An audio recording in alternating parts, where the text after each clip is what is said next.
Je suis en compagnie du président directeur général de l'hôpital Montfort, le docteur Bernard Leduc. Il n'était pas ici en 97 lors de l'annonce de la fermeture par la commission de restructuration des services de santé, mais il est arrivé pas longtemps après. Merci docteur Leduc d'être là. Hein? Toujours un plaisir, Ginette. On peut se vous voyez ou se tutoyer? Tutoyer. Merci. Merci, ça va être plus facile. J'ai pas l'habitude d'avoir un micro comme ça. Dis-moi, t'es arrivé en 99. Qu'est-ce qui a fait que c'était encore menacé de fermeture à ce moment-là? Qu'est-ce qu'un médecin vient faire ici alors que ça va peut-être fermer? Alors, je relocalisais ma pratique effectivement en Ontario et pour moi, le choix était évident.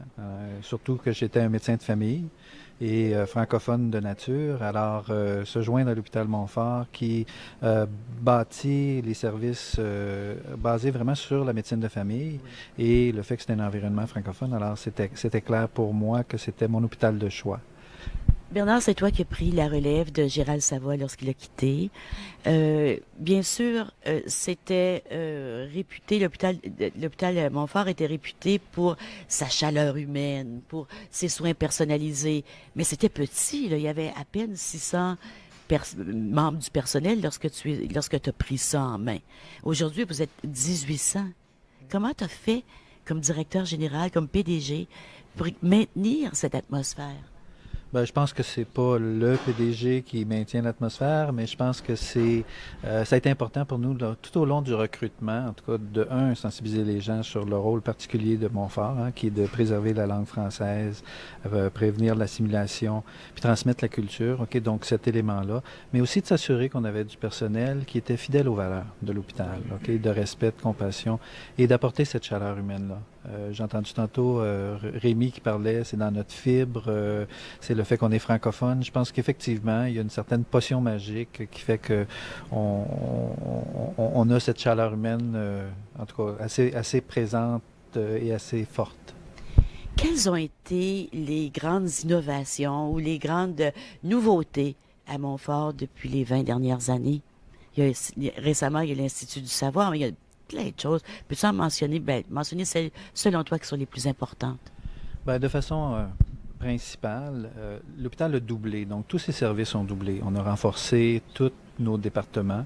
On a doublé, même triplé le nombre d'employés. On a des nouveaux services comme la médecine nucléaire, le laboratoire du sommeil. On a un partenariat avec le laboratoire du sommeil ici maintenant, ah oui?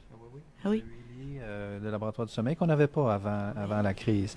On a évidemment le partenariat avec la Défense nationale où on héberge leur clinique des services de santé des Forces Canada, mais pour les 15 000 militaires actifs dans la région de la capitale nationale. Évidemment, récemment, la désignation d'hôpital universitaire avec tout le mandat que ça veut dire et le développement qu'on a fait en créant l'Institut du savoir Montfort. Alors, je sais que vous voyez Dr Bilodeau tantôt, oui. Il va pouvoir vous en parler en long et en large de ce que ça contient. Puis, mais pour nous, c'est encore là, c'est la lancée. Le suivi de ce qui découlait de ce jugement-là, puis le fait de remettre Montfort à sa place dans le système de santé, mais aussi dans le système d'éducation et de formation clinique pour les professionnels de la santé. Parce que je mentionnais ça à M. Dumais tantôt, puis une des raisons pour lesquelles on a gagné devant les tribunaux, c'était justement parce qu'il y avait un volet de formation. On ne peut pas avoir la loi 8 sur les services en français si on n'a pas de professionnels francophones.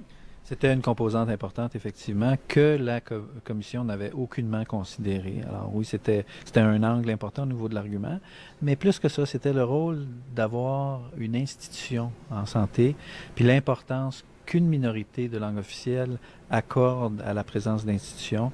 Mon bon ami Ronald Casa parle toujours, hein, on se lève tous les matins puis on doit décider si on va continuer à vivre en français ou si on glisse tranquillement sur le chemin de l'assimilation. Le fait d'avoir des institutions sont des éléments importants là, par rapport à pouvoir accrocher notre chapeau puis dire aujourd'hui je fais l'effort. Oui, aujourd'hui, je fais l'effort et l'effort est facilité par les services. Et quand on se voit à l'œuvre, quand on sait qu'on existe, et quand on se voit à l'œuvre avec toutes les réussites de Montfort, on sait qu'une minorité, c'est pas fait pour être une seconde classe, c'est pas fait pour les petites choses, c'est fait pour des grandes choses. On a beaucoup d'aspirations, puis je pense qu'on a aussi, on veut se donner le moyen de nos ambitions pour pouvoir justement là, développer au bénéfice de tout le monde. Hein. C'est pas juste au bénéfice de l'institution. On est là, nous, pour servir la population. Vous êtes en demande un peu partout dans le monde, j'imagine, hein? J'exagère pas quand je dis ça. On a signé récemment une entente avec un centre hospitalier, le centre hospitalier Ryujin à Shanghai, en Chine. Alors, une entente de collaboration. Oui, effectivement, on a nos tentacules qui se rendent. C'est intéressant de savoir qu'en Chine, ils ont un programme de formation en français pour les médecins à Shanghai. Non! Ils ont 30 étudiants chinois qui sont très fiers d'afficher leur caractère francophone. Tu vois, ça, c'est des choses que les francophones devraient savoir, hein? Puis on le dit, on le crie à tue-tête parce que c'est ça qui donne aux jeunes qui ne voient plus leur vie dans un petit lieu, tout est ouvert sur le monde. C'est ça qui donne la fierté. C'est ça ça nous dit qu'on est vivant, qu'on existe. Quand à Shanghai, on forme des médecins en français. Dans le droit ce matin, il y a eu un cahier spécial, Montfort fermé jamais, et un article, et on te cite qui dit, est-ce que j'ai le temps? Oui. Je cherche l'article avec toi. Tu l'as vu ça ce matin? Oui, c'est bien. On y arrive.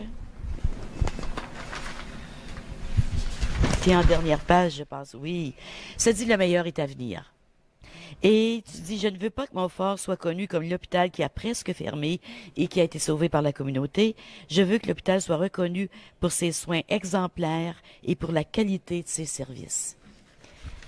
Puis ça je veux que les gens viennent comprendre qu'on est tout à fait fiers de l'histoire et on ne renie pas du tout ce qui s'est passé. Au contraire, ça a été important pour nous de faire de ces événements du 20e. On a fait la même chose au 15e. Pas nécessairement un événement à propos de l'hôpital en tant que tel, mais un événement de solidarité franco-ontarienne. Hein. C'est vraiment pour nous une célébration de l'appui incroyable qu'on a reçu de la communauté. Alors, notre passé définit qui on est. Mais c'était excessivement important. On est le seul hôpital francophone universitaire en Ontario. C'est excessivement important qu'on donne les meilleurs soins.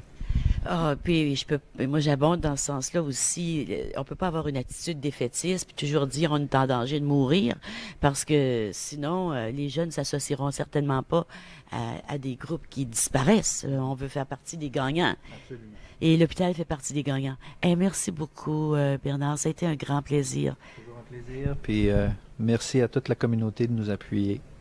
Tu vas être là ce soir? Absolument. On J'ai va... manqué il y a 20 ans, je manque pas ce soir. Ben, t'étais pas dans la région, il y a des bonnes raisons pourquoi t'étais pas là. On va aller à la pause. Au retour, je reçois le docteur Bilodeau, le directeur de l'Institut du savoir Montfort.